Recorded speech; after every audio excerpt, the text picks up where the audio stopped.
America visa renewal చేయాలనుకునే వారికి shock.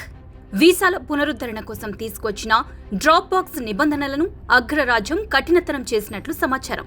ఇకపై ఈ విధానం కింద గత 12 నెలల్లో గడువు తీరిన వీసాలను మాత్రమే ఇంటర్వ్యూ లేకుండా రెన్యువల్ చేసుకునే అవకాశం ఉంటుంది. అంతకుముందు 48 నెలల కాలానికి ఈ సదుపాయం అందుబాటులో ఉండేది.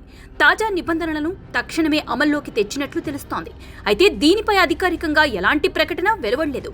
ఇప్పటికే వీసా అప్లికేషన్ కేంద్రాల్లో కొత్త రూల్స్ ని అమలు చేస్తున్నట్లు జాతీయ మీడియా కథనాలు పేర్కొంటున్నాయి. తాజా నిబంధనలతో H1B సహా B1, B2 వంటి నాన్ ఇమిగ్రేట్ వీసాల దరఖాస్తులపై తీవ్ర ప్రభావం పడనుంది. వీరు వీసా రెన్యువల్ కోసం సుదీర్ఘకాలం వేచి ఉండాల్సిన పరిస్థితి నెలకొనే అవకాశం ఉంటుంది.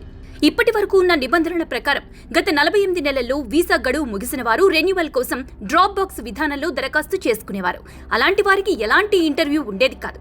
ఇప్పుడు ఈ నిబంధనను మారుస్తూ గత 12 నెలల్లో వీసా గడువు ముగిసిన వారికి మాత్రమే డ్రాప్ బాక్స్ లో రెన్యువల్ చేసేందుకు అనుమతి ఇస్తున్నారు. అంటే వీసా గడువు తీరి సంవత్సరం దాటిన వారు రెన్యువల్ కోసం మళ్లీ వ్యక్తిగతంగా ఇంటర్వ్యూకి హాజరు కావాల్సిందే అన్నమాట.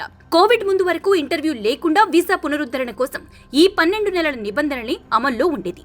ఆ తర్వాత వీసా మంజూరు, రెన్యువల్ కి పడుతున్న సమయాన్ని దృష్టిలో పెట్టుకుని 2022లో ఈ డ్రాప్ బాక్స్ విధానాన్ని తీసుకొచ్చారు. అప్పటి నుంచి గత 48 నెలల్లో గడువు పూర్తయిన వారు కూడా ఇంటర్వ్యూ లేకుండా రెన్యువల్ కి దరఖాస్తు చేసుకునే అవకాశం కల్పించారు. ఇప్పుడు ట్రంప్ సర్కార్ దీన్ని మళ్లీ పాత పద్ధతిని తీసుకురానున్నట్లు తెలుస్తోంది.